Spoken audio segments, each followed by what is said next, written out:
Clauber e Mezenga. Bom, vamos lá. Eu apurei algumas informações desde terça-feira. Eu achei bem estranho, né? A gente comentou aqui sobre essa questão dele não ser utilizado.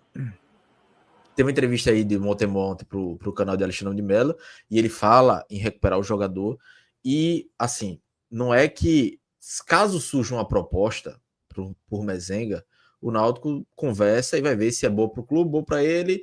Não que o Náutico vá querer receber multa, não, nada disso.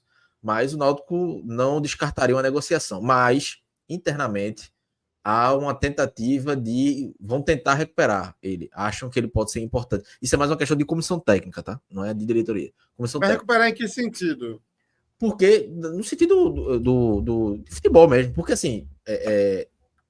Todo mundo percebeu que depois da morte da mãe dele, Caiu muito o principalmente, nível, né? ele caiu muito. Então, não é que não foi uma questão apenas de nos últimos jogos, não vamos utilizar Mezenga porque a gente não quer porque ele tá mal. É porque não viram também que não era o ideal expor mais ele, já que vinha numa fase boa. Então, estão trabalhando com ele, até parte psicológica também, para tentar recuperar a boa forma dele, porque acham que ele pode ser muito importante. E eu acho isso também. Se há uma confiança de que ele pode se recuperar, então acho que o Náutico vai fazer faz uma aposta correta, porque são dois centroavantes que o Náutico pode ter num bom nível. Bruno Mezenga no passado mostrou que é um bom centroavante para a Série C, mas esse ano não teve um bom ano, principalmente depois da morte dele.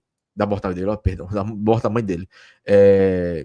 E aí, teve o outro lado da conversa, né? Eu conversei também com algumas pessoas próximas a Bruno Mezenga, do staff dele, né? Como gosta de falar, Atos.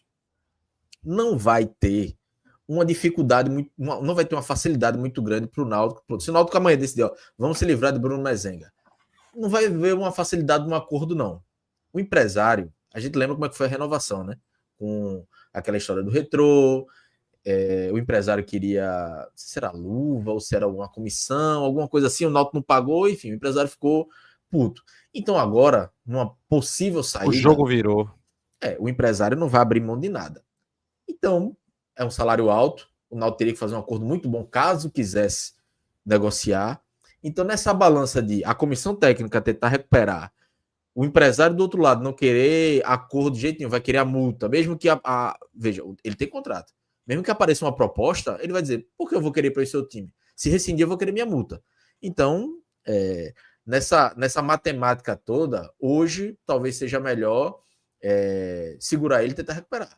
Agora, se o Náutico conseguir convencer o empresário, se chegar a proposta, ele quiser sair e o Náutico achar que é melhor ele sair, aí convencer o empresário a negociar essa rescisão, porque veja, não é um salário de Giovani que você rescinde, paga o restante dividido em 200 parcelas e tá tudo certo. Souza, o Náutico até agora não conseguiu rescindir. Faz 10 dias já que Souza, ou mais, né? 15, eu acho já, né? Que Souza tá fora do Náutico e o Náutico não conseguiu rescindir. Não conseguiu acertar essa rescisão com ele. Giovani foi mais fácil. Então, com o Bruno Mezenga, que é um salário muito maior do que Souza, pode ser o mesmo complicador. Então, se a comissão acha que pode recuperá-lo, eu prefiro apostar em recuperar ele. É muito mais fácil você fazer ele voltar a ser um artilheiro do que pegar um jogador qualquer e ensinar a jogar bola. Ele não desaprendeu, ele só está numa fase ruim que acontece. E agora a gente tem pelo menos o norte, né? Porque assim, a gente estava analisando o que estava posto. Estava analisando que era Mezenga num jogo que implorava por um centroavante e está no banco. Assim, ele também não jogou no jogo passado, né? Então, contra o Sampaio, o Mezenga... Tem uns 3 ou 4 jogos. Não vem jogando. Então, assim, quando você tem um salário desse, que é um esforço para o Náutico pagar, no banco, quer dizer, e nem entrando, o que você pensa é que está tentando alguma negociação. Eu acho até que deixou muito aberto, tá? Que, assim, pela parte da diretoria, eu acho que isso está bem aberto. Se aparecer alguma coisa capaz de acontecer a negociação. Mas, assim, é muito estranho ele não jogar. Muito estranho. Cauã Maranhão, Clauber. Renovação de contrato por 3 anos. 2 anos e meio, né? Porque ele tinha um contrato até agosto de 2025 e aí renovou agora até agosto de 2027.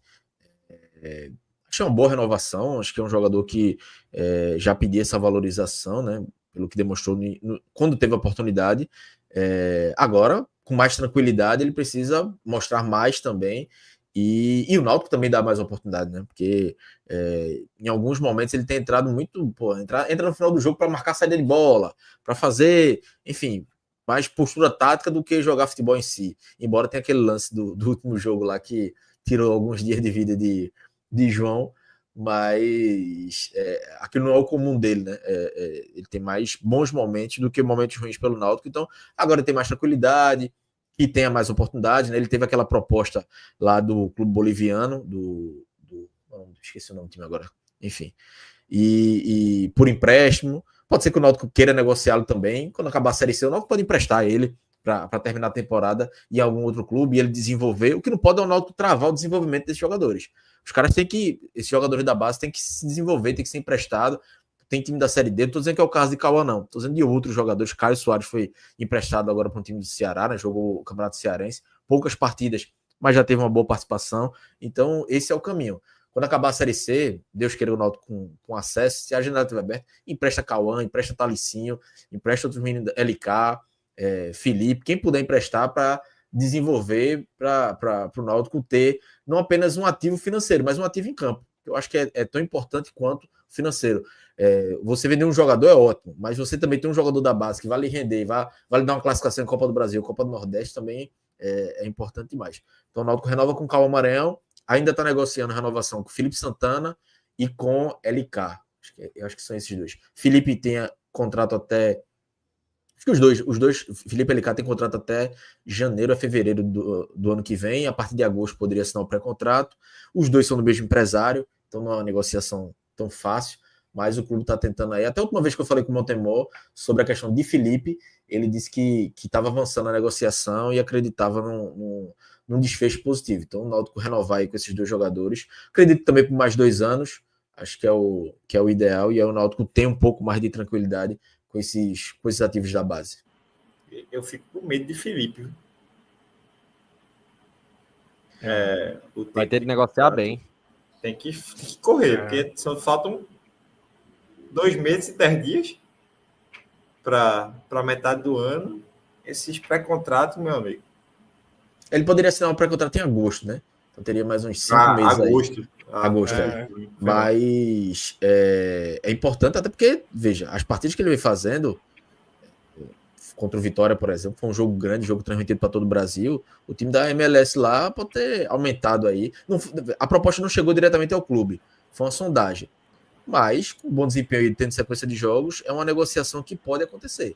Então, o Náutico precisa se resguardar quanto a isso, mas, claro que não depende só do Náutico, né? Depende do jogador, do empresário e tudo mais. Luiz Silva perguntou se Vini tem contrato. Tem. Ele foi um dos que assinou o contrato profissional, não foi, João, no passado? Não, contrato profissional tem. Agora, não sei até quando. Até quando, mas deve ter assinado aí pelo menos 1 ano e meio, não sei. Mas é um jogador também que já está com menos visibilidade, né? Ainda é idade sub-20, deve voltar agora para o sub-20, com o retorno de Luiz Paulo. Então, o Náutico tem que se precaver também, mas acho que um pouco mais... O foco tem que estar nesse daí, né? Depois de Cauã, principalmente agora Felipe e depois LK. O que é que tu acha, Chapo? Uma renovação dessas. Valorização da base, na prática, tá acontecendo. Mas será que... Eu gostei muito, já merecia, né? Como o Cláudio falou, já merecia há um tempo já. É um jogador que você vê como é o processo como o processo de desenvolvimento, né? Ele já não é mais um centroavante, né? E se encontrou ali na função que ele está fazendo tática hoje. Acho que ele está... hoje ele contribui mais para o profissional, como naquela função ali de segundo volante que ele está fazendo, do que quando ele entrava como atacante. Ele está sendo mais móvel também em campo.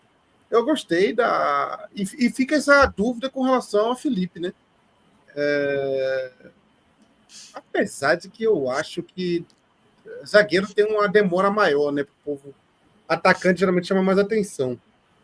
Zagueiro você tem um pouquinho mais de demora das outras. Mas é aquele negócio, de grátis. Mas eu acho que ainda tem isso. Geralmente, quando alguém quer, é de graça. E aí, ou é aquele negócio, deixa aqui e fica com 50%. Poucas vezes a gente viu um zagueiro da base sendo vendido. O que o Náutico vendeu? aquele que ia voltar agora, né? Que foi para Espanha, como é o nome dele? Carlão. Quem mais o Náutico vendeu de zagueiro? Camutanga foi vendido, não? Flávio foi vendido também? Eu realmente não lembro. Eu acho que Flávio não. Para Portugal, acho que não. Flávio Acho que só Carlão foi Breno do Carmo foi vendido ou foi... Não sei, acho que Breno foi ficando no Náutico até se acabar. O Chapo, só voltando rapidamente à questão de Cauã, tu falou a questão de desenvolver, né? Se a gente lembrar, Cauã faz um gol contra o Sport 2022 na Ilha do Retiro. A gente tá em 2025. Eu tava nesse jogo. O Cauã teve pouquíssimas oportunidades depois, assim. Então, o Náutico travou demais o desenvolvimento de Cauã. Teve um empréstimo, ele voltou. Porra, então assim... Mas ele continua entrando bem, né? Porque você vê... então... O que mais acontece, assim, ele podia estar melhor, ele podia ser titular hoje, mas o Náutico travou em 2022, travou em 2023, 2024. Então, pô, era pro cara estar jogando mais, ou então emprestava. Feito foi empréstimo. Não é culpa do jogador, ele não tá ainda no nível que, pô, com 21 anos, já era para ele ser titular. Tem que pensar assim, poderia. Mas, pô, a culpa é do clube que não fez o cara amadurecer em campo. Porque o cara estreou em 2023, fez gol em clássico na Ilha e o clube escanteou depois. Mas vê que doideira. O Náutico... O Cauã é um jogador que 3 anos depois a gente ainda tá falando nele como um jogador que pode ser titular do Náutico, jogar, entrar em campo para ser importante para o time. É muito raro isso acontecer com um jogador. Por exemplo, ninguém falava isso de como é o nome daquele menino? Parecia um menino de apartamento que sumiu do Náutico depois, que entrava direto. Lucas Paraíba. Ninguém falava isso de Lucas Paraíba. Ninguém falava isso de... Tinha outro que era um meia também, magrinho. É muito raro um jogador da base do Náutico. Não era Carpina, não, era outro, pô. Pô, ele foi muito usado nos últimos anos. Muito usado, não, muito citado. Luiz Felipe. Não, deixa eu ver se alguém do chat fala. Não é Luiz Felipe, não. É outro. É 2 nomes o nome dele. Kaká, não sei o quê. Peraí. Pô, não vou lembrar o nome dele, esse miserável, não. Mas era um meia mole. Lembra do meia mole que jogou no Náutico agora há pouco? Um mole. Cara, tu fala meia mole, só me vem aquele Vargas que veio do. Não, mas ele era da base. Não, tô ligado, mas só vem. Carlos Rodrigues, esse aí. Pronto, então assim, você não vê um jogador da base. Faz tempo, pô. Cara, 2017, 2018. Mas mesmo assim, você não vê um jogador da base do Náutico sendo. Com Cal, a gente olhou, jogou 2 jogos e falou assim: pode entregar para Deus esse aí. Cauã Maranhão está sendo usado assim há 3 anos, já entrando no 4ª temporada, né, com ele, e a gente ainda olha para ele com bons olhos. Isso é muito raro no jogador da base do Náutico. 4 anos depois, a gente ainda olha para ele com bons olhos. Fala assim, esse cara tem potencial. Enquanto o Carlos Rodrigues, pô, no primeiro ano a gente já tinha entregado para Deus já. A maioria, na verdade. A minha preocupação, pô, é fazer essa renovação e, tipo, ser mal utilizado, pô. Porque o cara, vê, de 2024 para cá, o cara continuar sendo mal utilizado. Porque, o cara em 2 anos, o cara jogou nem 550 minutos, pô. O cara tem 7 partidas completas, o cara não tem, pô. Em 2 anos, pô, já era possível que não dá para usar o cara no Pernambucano e tal. É que nem Cláudio disse, pô, é travar o desenvolvimento do cara. O Náutico ganha o que com isso? O atleta ganha o que com isso? Nada, pô. Aí tu vai renovar com o cara até 2027, eu pelo menos espero que ele tenha uma minutagem maior, pô. É porque é aquela coisa, né? Não é só você renovar para ficar bonitinho com o discurso de valorizar a base. É renovar para usar. Qualquer jogador do Náutico que tem uma renovação muito grande, você sabe que ali ele vai ser utilizado. Então não apenas deixar no discurso na despesa, né? Tornar prática até para uma negociação futura, quem sabe, né? Com o Felipe Santana isso está bem evidente, né? Eu fui até buscar esse dado aqui de vendas de defensores. O Náutico vendeu Ronaldo Alves e Douglas Santos. O resto é tudo meio atacante. Aí Cocão, né? Cocão foi vendido, mas Cocão é volante, né? O resto é tudo meio atacante. É muito raro o Náutico conseguir negociar e ganhar, e vender o Carlão também, né? Mas ganhar dinheiro com um jogador de base defensivo. A turma procura só atacante, é quem mais chama atenção, né?